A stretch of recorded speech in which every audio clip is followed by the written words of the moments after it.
আসসালামু আলাইকুম। সমকাল একটি রিপোর্ট করেছে সপরিবারে দুবাইয়ে বেনজির, পদক প্রাপ্তি ও শুদ্ধাচার পুরস্কার নিয়ে প্রশ্ন, পুলিশে নানামুখী আলোচনা। এখন পুলিশের মধ্যেই যারা আসলে সৎ আম, মানে কর্মকর্তা আছেন, সদস্য আছেন, তারা একটা বিব্রতকর অবস্থার মধ্যে পড়েছেন। এই বেনজির আহমেদ যেভাবে মানে দুর্নীতিতে নিমজ্জিত ছিলেন এবং পুলিশের ভিতরেই তার নিজস্ব একটা সিন্ডিকেট ছিল যারা তাকে এই কাজে সহায়তা করবে। তার বিরোধী অনেক পুলিশ অফিসার আছেন যারা এগুলি পছন্দ করতেন না। এখন কিন্তু গোটা বাহিনী একটা বিব্রতকর অবস্থার মধ্যে পড়ল। তিনি এই ধরনের পুরস্কার পেয়েছেন, এই যে শুদ্ধাচার পুরস্কার পেয়েছেন 5টি, এবং তার জঙ্গি বিরোধী এবং সাহসিকতা এসব। আবার তিনি নিয়ম করেছেন যে কোনো পুলিশ কর্মকর্তা সর্ব মানে মানে 2বারের বেশি পাবেন না, অথচ তিনি 5বার পেয়েছেন। এখন তার কর্মকাণ্ড নিয়ে পুলিশ বাহিনীতে নানামুখী আলোচনা হচ্ছে এবং সেই আলোচনায় তারা বিব্রত হচ্ছেন, লজ্জিত হচ্ছেন, দুঃখিত হচ্ছেন এবং তারা নিশ্চয়ই প্রত্যাশা করছেন যে এটার একটা সমুচিত সাজা হওয়ার মধ্য দিয়ে পুলিশ বাহিনী কলঙ্ক মুক্ত হবে। তো এখানে বলা হচ্ছে যে পুলিশ বাহিনীর প্রায় সব গুরুত্বপূর্ণ শীর্ষ পদে দায়িত্ব পালন করেছেন বেনজির। এমন কোনো পদ নেই, ডিএমপির কমিশনার থেকে শুরু করে আইজিপি সমস্ত যতগুলো পদ আছে, র্যাব সেটাও বাকি রাখেনি, সেখানেও তিনি হয়েছেন এবং সেখানে যেই উনি হচ্ছে আমেরিকার স্যাংশন খেয়েছেন। তার মানে কি, তার বিষয়টা বা সরকার চুপচাপ থাকলেও আন্তর্জাতিক পর্যায়ে কিন্তু ঠিকই এই মানুষটাকে ধরতে পেরেছে যে কোন টাইপের মানুষ, এবং তার এই যে শত শত কোটি টাকার নেপথ্যে দুর্নীতি, মানবাধিকার লঙ্ঘন সবগুলো এখন জড়ো হচ্ছে। রিপোর্ট আরো বেরোবে। তিনি ছিলেন পুলিশের মহাপরিদর্শক, র্যাব প্রধান, ঢাকা মহানগর পুলিশের কমিশনার, ডিএমপি কমিশনার। এছাড়া পুলিশ সদর দপ্তরের ডিআইজি প্রশাসনও ছিলেন তিনি। চাকরিতে থাকাকালে পুলিশের বেশ কিছু মর্যাদাপূর্ণ পুরস্কারও পেয়েছেন। 5বার পুলিশের সর্বোচ্চ পদক বাংলাদেশ পুলিশ মেডেল বিপিএম লাভ করেন তিনি। চিন্তা করেন তিনি। এছাড়া সততার জন্য পেয়েছেন শুদ্ধাচার পুরস্কার। এই মানুষ আবার সততার জন্য শুদ্ধাচার পুরস্কারও পেয়েছে।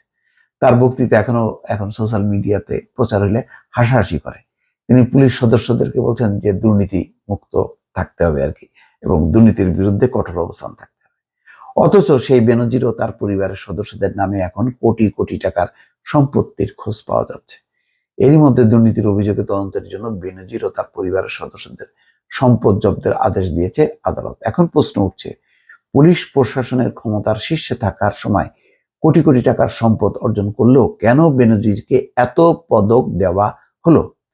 বিশেষ করে তার শুদ্ধাচার পুরস্কার পাওয়া নিয়েও তৈরি হয়েছে নানা প্রশ্ন। বেনজির ও তার পরিবার খবরের শিরোনাম হওয়ার পর পুলিশের ভেতরে আছে নানা আলোচনা, তবে কেউ এই ব্যাপারে প্রকাশ্যে মুখ খুলছেন না। বেনজির বাহিনীতে থাকাকালে নীতি নৈতিকতার ব্যাপারে বিভিন্ন সময় জুনিয়র কর্মকর্তাদের নানা নির্দেশনা দিতেন। সেই জুনিয়র কর্মকর্তারা এখন বলছেন তারা বেনজিরের ঘটনায় বিব্রত। অভিযোগের ব্যাপারে সাবেক আইজিপির পক্ষ থেকে স্পষ্ট কোনো ব্যাখ্যা না আসায় পুলিশের অনেকেই অস্বস্তিতে রয়েছেন। সুশাসনের জন্য নাগরিক সুজন সম্পাদক বদিউল আলম মজুমদার বললেন, পুলিশের এসব পুরস্কার ভালো কাজের স্বীকৃতির প্রতিফলন নয়। মর্যাদাপূর্ণ পুরস্কার দেওয়ার আগে সঠিকভাবে যাচাই করা উচিত। পুলিশের ডিআইজি ও তদূর্ধ্ব অন্তত 4জন কর্মকর্তার ভাষ্য, সাবেক কোনো শীর্ষ কর্মকর্তার দুর্নীতি সংক্রান্ত বিব্রতকর তথ্য সামনে এলে বাহিনীর সদস্যদের মধ্যে এক ধরনের নেতিবাচক প্রতিক্রিয়া তৈরি হয়। পরিবার ও সমাজের কাছে বিভিন্ন ধরনের বার্তা যায়। তাই এই ধরনের ঘটনা পুনরাবৃত্তি রোধে মাঝে মাঝে পুলিশ বাহিনীর ভিতরে বড় ধরনের শুদ্ধি অভিযান চালানো প্রয়োজন। এতে অন্যরা সতর্ক থাকবেন। কারো কারো অভিমত, সুশৃঙ্খল বাহিনী হিসেবে পুলিশের প্রত্যেক সদস্যের ব্যাপারে নানা সময় বিভিন্ন তথ্যপত্র সংগ্রহ করে একাধিক গোয়েন্দা সংস্থা। কি ধরনের কর্মকাণ্ডে তারা জড়িত এসব সেখানে উঠে আসে। যথাযথ গোয়েন্দা তথ্যের ভিত্তিতে সৎ ও দক্ষ কর্মকর্তাদের দায়িত্বশীল পদায়নের উপর জোর দেন তারা।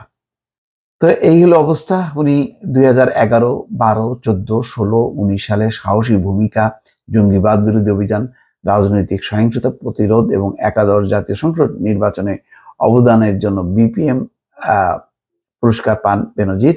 এক একটি বিপিএম পুরস্কার অর্জনে একটি পদক, 1 লাখ টাকা এবং একটি পদক পেয়েছেন। এছাড়া অতিরিক্ত হিসেবে প্রতিবার পুরস্কার প্রাপ্তির পর মূল বেতনের সঙ্গে 1050 টাকা ভাতা যোগ হয়েছে। তো এখন এগুলি সবই এখন হাস্যকরে বিষয় হিসেবে পরিগণিত হয়েছে। কখনোই তার অবস্থানটা আসলে যতই সরকার তাকে পৃষ্ঠপোষকতা দিক না কেন, তার অবস্থানটা কখনোই সাধারণের মাঝে, মানুষের মাঝে জনপ্রিয় ছিল না। এবং বিশেষ করে মার্কিন স্যাংশনের পর থেকে তো বেনজির আহমেদের ব্যাপারে একেবারে পুরোটাই মানুষ নেগেটিভ একটা অবস্থানে আছে। তো এখন সরকার হয়তো মনে করেছে যে তাকে ক্ষমতায় থাকতে হবে, সুতরাং টুল হিসেবে ব্যবহার করেছে, এটাই মানুষ এখন মনে করছে। দর্শক ভালো থাকবেন, আল্লাহ হাফেজ।